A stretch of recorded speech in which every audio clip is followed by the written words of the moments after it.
अनशन पे बैठेंगे, हम भूख हड़ताल पे बैठेंगे। और इसके अलावा क्या भूख हड़ताल से आपका सोल्यूशन होने वाला है? मैडम 1.5 महीने से हम भटक रहे हैं, कोई सोल्यूशन, कोई रिप्लाई कहीं से नहीं मिला। अब हमारे पास एक ही ऑप्शन बचता है, भूख हड़ताल का। हम जब 10वीं क्लास में पढ़ते थे तो अन्ना हजारे जी बहुत वरिष्ठ आदमी थे, उन्होंने अनशन पे बैठा था जब आम आदमी पार्टी की पहली बार सरकार बनी थी।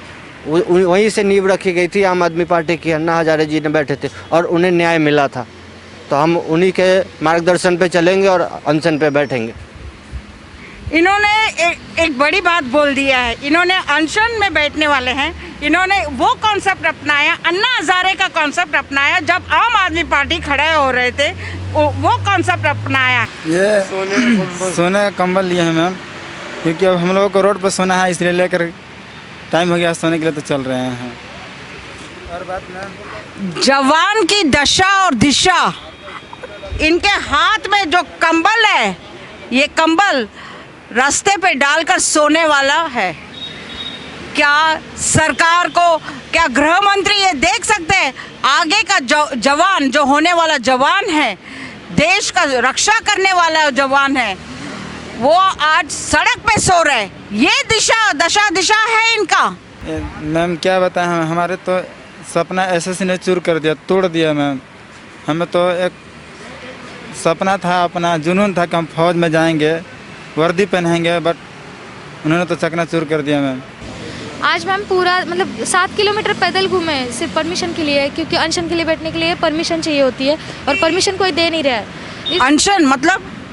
अनशन मतलब भूखे पैसे रह के अनशन करना है हमें।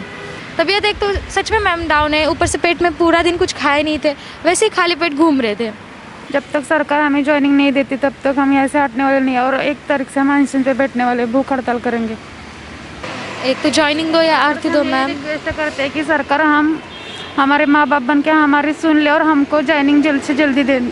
आपने सुना इन लड़कियों की आवाज़ कि ये अब जा रहे हैं अनशन पर। क्या आज देश का जो भविष्य है, देश का जो आगे का जवान है, ये सड़कों पे खड़े हैं? क्या यही नीति है अपनाया हुआ है सरकार ने? जब तक इनको जस्टिस नहीं मिल रहा है तब तक मैं आशा ताई इनके साथ जुड़ी हूँ और इनको जस्टिस दिलाने में पूरा सहयोग करूँगी। मैम हमने दिल्ली में तमाम कोशिशें कर ली, हार थक के बैठ गया। अब हमारे पास अनशन के अलावा और कोई ऑप्शन नहीं बचता है। लेकिन आज तो आप सीएम साहब के ऑफिस में गए? सीएम साहब के ऑफिस गए हैं, लेकिन वहाँ से कोई रिप्लाई नहीं मिला, कोई बात नहीं हुई, हमसे मिले नहीं, कोई अधिकारी मिले नहीं हमसे।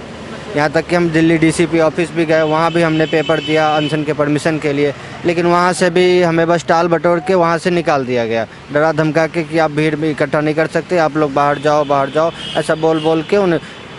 हद की बात ये होती है कि उनके अधिकारी उसी ग्राउंड में, उसी कैंपस में बैडमिंटन खेलते रहते हैं, 10 लोग 20 लोग एक साथ खेलते रहते हैं, और हम स्टूडेंट अगर 4 लोग एक जगह इकट्ठे हो जाते हैं तो हमारे लिए कोरोना होने लगता है और हमें डरा धमका के बाहर निकाल दिया जाता है। बताइए कहाँ का न्याय? क्या उनके लिए कोरोना नहीं हो? वो तो बगैर मास्क के खेलते रहते हैं, हम तो मास्क है, सिस्टमेटिक जाते हैं, डरते हुए जाते हैं कि कहीं कोई अधिकारी हमसे गलत सवाल ना कर दे, कुछ पूछ ना दे, हमें कोई फ़ाइन ना लग जाए। हमारे पास पैसे भी नहीं है कि हम फ़ाइन भर दे, इसलिए हमें डर लगते रहता है कि हमारे ऊपर कोई चालान नहीं बन जाए, इसलिए हम पूरी सेफ्टी से जाते हैं हर जगह, पूरी रात पूरे दिन हर समय। पता है हमें कि दिल्ली में धारा 144 लागू है, तो हम मास्क पहने रहते हैं, हमें सांस लेने की दिक्कत होती है फिर भी हम मास्क पहने रहते हैं, इस डर से कि कहीं हमारा चालान नहीं कट जाए। हमारा चालान कट जाएगा तो आज खाने को पैसे नहीं है, हम 2000 चालान का कहाँ से भरेंगे?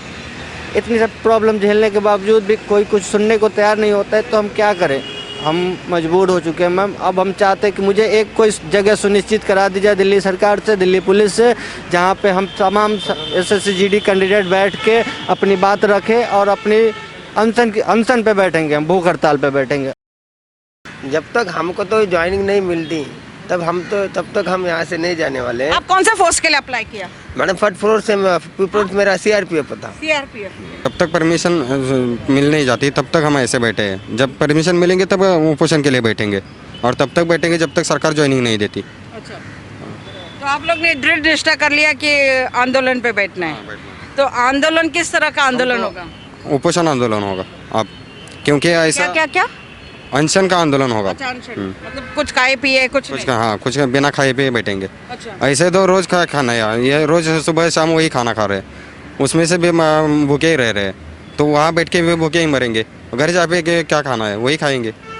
वहाँ भी मर रहे हैं, यहाँ भी मरेंगे, कहीं पे भी मरना है। अगर फोर्स ज्वाइन कर दे तो वहाँ भी मरना है गोली खा के, फिर भी जा रहे हैं हम, क्योंकि किसान के बेटे हैं, मरने से नहीं डर। अच्छा आपका फादर किसान है? हाँ किसान है, तभी तो यहाँ है। अगर बिजनेसमैन या जॉब कोई और होता तो वही मैं भी वही करता, फोर्स में क्यों आता फिर इसलिए। आप जय जवान जय किसान हो। हाँ जय जवान जय किसान हूँ, किसान का बेटा हूँ, इसलिए तो पहले से फोर्स में ज्वाइन करने का मेरी ज़रूरत थी। मेरे वर्दी पहनने का जुनून है मेरा। हाँ अभी गया है, क्या करेंगे, 6 साल से ट्राई कर रहा हूँ मैं। 6 साल से? हर बार मेरिट पे या कुछ ऐसा हो जाता है। ऐसा क्या हो जाता है कि आप 6 साल से जो ट्राई कर रहे हो आपको अभी तक ज्वाइनिंग नहीं मिला? क्यों नहीं मिल रहा है? कहीं तो एक पॉइंट होगा। पॉइंट वही है, मेरे मेरिट में जाता हूँ मैं। फिजिकल का कोई प्रॉब्लम नहीं, मेडिकल का कोई प्रॉब्लम नहीं। आर्मी की बात अलग है, आर्मी को भी मैं मेरिट फेल हो गया था, लेकिन स्टाफ में भी होकर 60+ मार्क है मेरे। फिर भी नॉर्मलाइजेशन के कम मार्क वाले बढ़कर 15-20 मार्क बढ़कर आगे चले गए और फिर हम कट गए। तो नॉर्मलाइजेशन क्यों किया जाता है? जो रॉ मार्क है उस पर ही मेरिट लगाना चाहिए सरकार को। जी मेरा नाम है राम प्रवेश और मैं बिहार से। कहाँ से? बिहार का सीतामढ़ी डिस्ट्रिक्ट से हूँ। जी मैं SSC GD 2018 का कैंडिडेट हूँ। मैं रिटर्न, फिजिकल और मेडिकल तीनों स्टेप जो है SSC का पास करके और बैठा हूँ। मैम हमको सरकार से यही कहना है कि जब ये जो 2018 में मैम जो है ना 60,210 पद पे वैकेंसी निकली थी और वो रिटर्न पहले तो एक रिटर्न हुआ, उसके बाद फिजिकल हुआ, उसके बाद मेडिकल हुआ, उसके बाद जो मैम 21 तारीख को मेरिट निकाला गया, जिसमें टोटली मेडिकल फिट लड़का जो है 1,09,000 है, जिसमें आप कौन सा फोर्स के लिए अप्लाई किया? BSF के लिए किए थे मैम जी।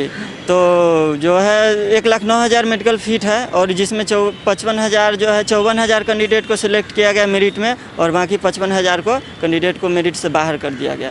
सरकार के जो हम यही कहना है कि जब ये जो संसद में भी नित्यानंद राय जी बोले थे कि 1 लाख पैरामिलिट्री फोर्स में 1,11,000 सीट खाली है, जब हम सरकार से यही आती है कि जब उसके पैरामिलिट्री फोर्स में जब इतना 1,11,000 सीट खाली है और जब हम लोग 55,000 मेडिकल फिट है तो नई वैकेंसी निकालने की क्या ज़रूरत है?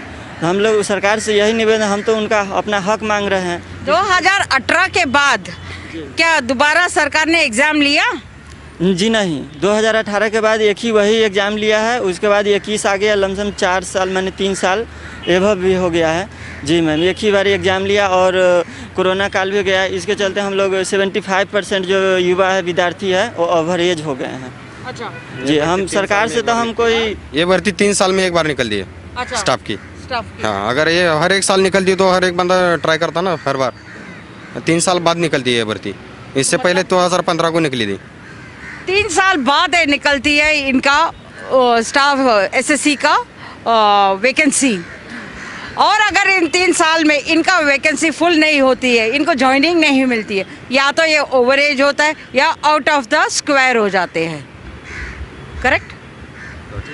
अगर वैकेंसी खाली है, नित्यानंद राय सर ने बताया था संसद में 1,11,000 वैकेंसी खाली है, वो वैकेंसी तो खाली है। हमारी 60,210 की वैकेंसी थी, उसमें से 54,953 लड़के लड़कियाँ, और उसमें से 5,000 वैकेंसी खाली है और 47,000 ने स्वइच्छित इस्तीफा दिया है ऑन ड्यूटी वालों ने, वो वैकेंसी खाली है। और जो जिनका ज्वाइनिंग हुआ है, जो ट्रेनिंग पे गए, अगर मानो सेंटर पे 500 लड़के बुलाए थे, उसमें से 400 लड़के या 450 लड़के ज्वाइन हो रहे हैं, क्योंकि किसी को चॉइस प्रेफरेंस नहीं मिला, या कि ये 2-3 साल में कोई आर्मी में भर्ती हो गया है, रेलवे की भर्ती निकली थी, वो 2-3 साल में गए, वो वैकेंसी खाली है। तो फिर सरकार हमें क्यों नहीं लेना चाहती, नई भर्ती क्यों ले रही है? अगर हम सभी फिट है, रिटर्न मेडिकल फिजिकल सब फिट है, तो हमें लेना चाहिए ना। नई भर्ती लेंगे फिर उनका रिटर्न लेंगे, फिजिकल लेंगे, मेडिकल लेंगे, तो हम फिट है तो हमें लेना चाहिए ना।